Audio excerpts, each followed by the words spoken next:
리서치 오늘 인사이트K 배종찬 소장과 함께합니다. 소장님 안녕하세요. 안녕하십니까, 배종찬입니다. 네, 소장님 드디어 단일 후보가 야권 단일 후보가 선택이 됐습니다. 오세훈 국민의힘 후보가 됐는데 많은 이야기들이 오고 갔었잖아요. 그 단일 후보가 오세훈 후보로 결정된 가장 큰 이유 뭐였을까요? 네 글자입니다. LH 사태. LH 사태로 중도층이 국민의힘 쪽으로 옮겨갔고요. 네. 정권 심판 성격이 강화되면서 LH 사태로 인한 정치적 반사이익이 국민의힘과 국민의힘 오세훈 후보에게 결집됐다고 봐야 되겠죠. 오세훈 후보는 LH 사태 이후 계속 상승세를 보였고요.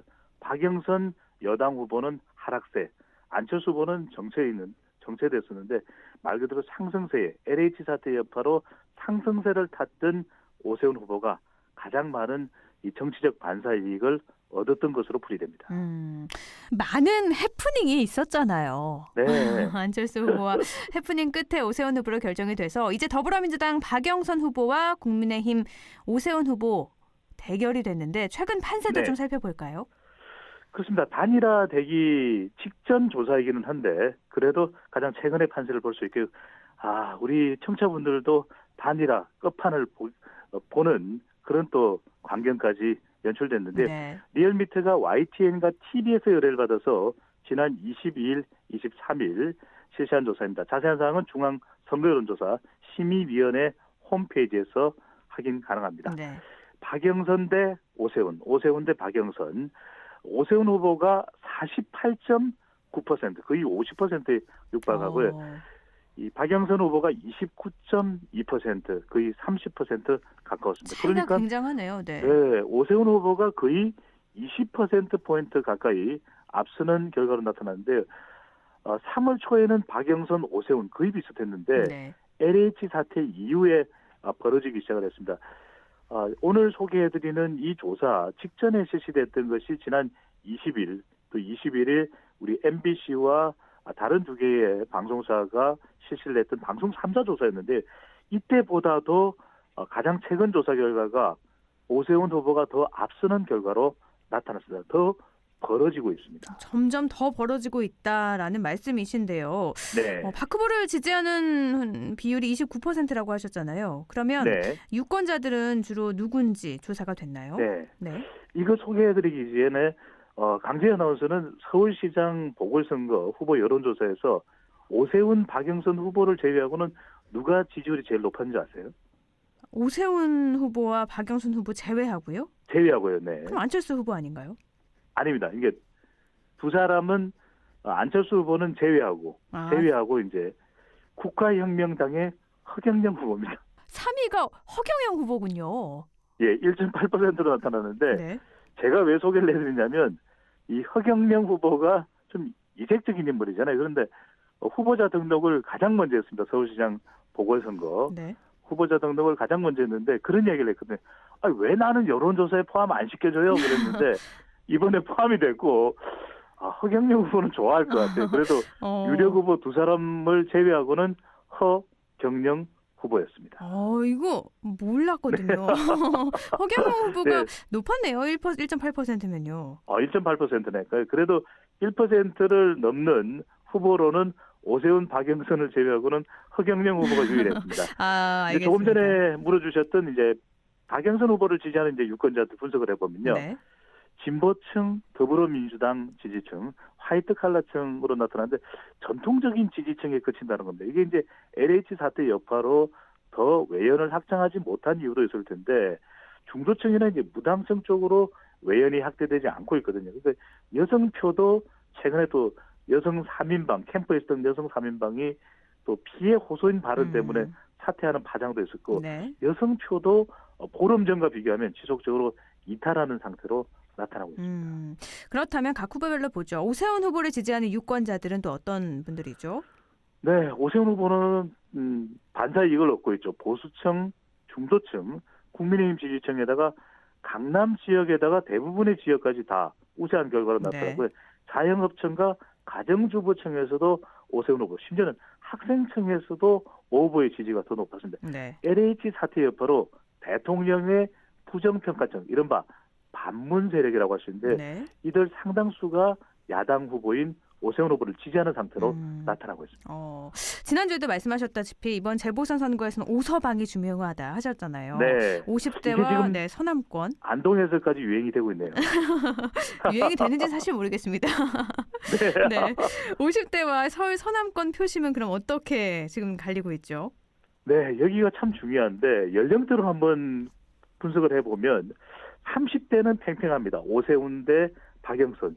40대는 박영선 후보가 절반 이상 지지를 받는 결과가 나타났는데 60대 이상은 또 무려 70.2%가 오세훈 후보의 지지입니다. 그러니까 40대는 박영선, 60대 이상은 오세훈. 그러니까 4박 6오 이렇게 4박 6오 이렇게 이제 4박 표수가 6오요. 있는데, 네. 네네. 오서방 그랬으니까 50대가 중요한데 네. 이 50대 표심이 여론조사 결과에 결정적이었습니다. 무려 절반이 넘는 54.9%가 오세훈 후보를 지지하는 결과로 나타났고요.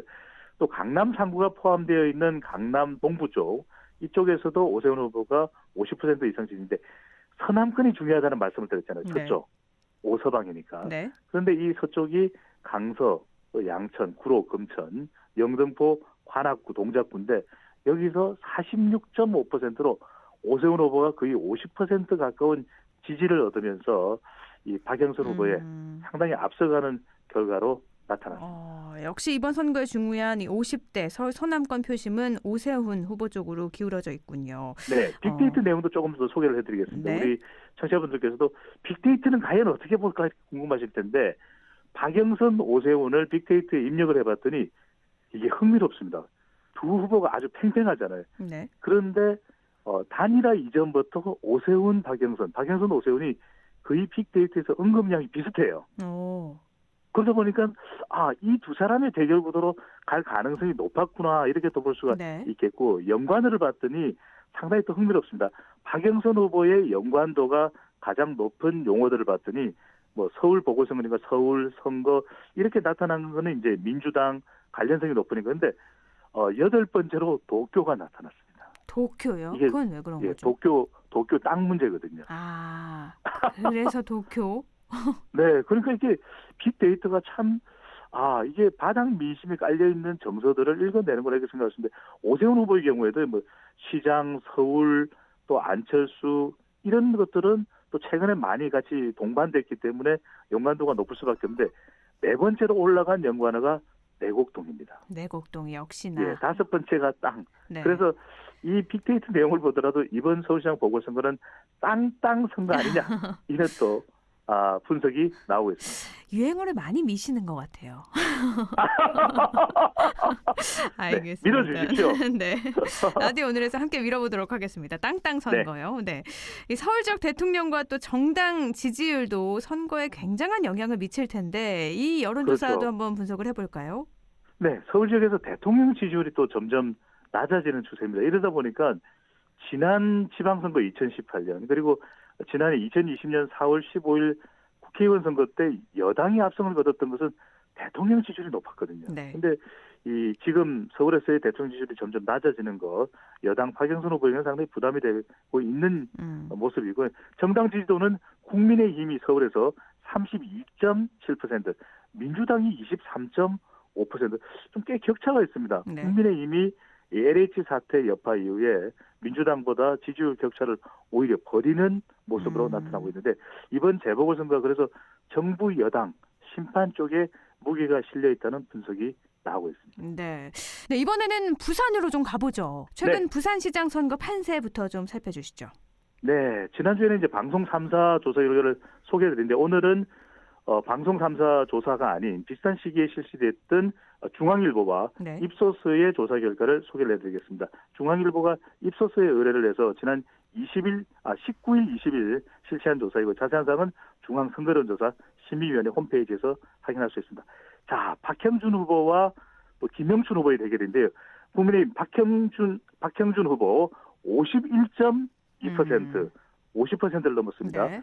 김영춘 후보는 28.6% 나타나서 두 후보 간에도 부산 선거도 상당한 격차가 나타났는데 지난 3월 6일, 7일 같은 조사기관과 의뢰기관이 조사를 했을 때보다도 격차가 더 벌어졌습니다. 그러면 박형준 후보와 김영춘 후보의 지지층은 또 어떻게 다른지도 나타났죠. 네.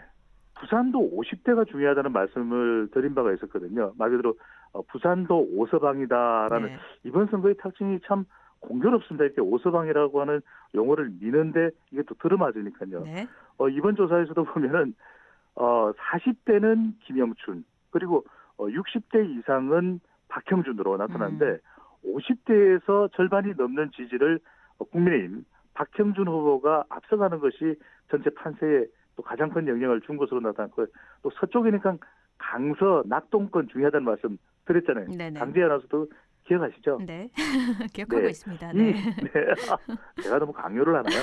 네, 이 지역에서도 네. 국민의힘 박형준 후보가 김영춘 후보보다 이 지역이 중요한데 강서 낙동권 왜냐하면 김영춘 후보의 부산 친구 이 지역구도 그렇고 노무현 대통령의 또 봉하마을 김해하고 또 가까운 지역 양산하고도 가까운 지역이기 때문에 그래도 민주당이 지지층에 결집할 수 있는 지역이 강서 낙동권으로 볼 수 있는데 네. 이 지역에서도 박형준 후보가 월등히 더 지지를 많이 얻는 결과로 나타났습니다. 알겠습니다. 땅땅 선거라고 하셔서 부산에서도 이 박형준 후보의 LCT 관련한 의혹이 얼마나 불거질지에 따라서 또 여론조사가 또 바뀔 수도 있는데 이건 또 다음 네. 주에 살펴보도록 하죠. 오늘 말씀 고맙습니다. 감사합니다. 인사이트 K 배종찬 연구소장이었습니다.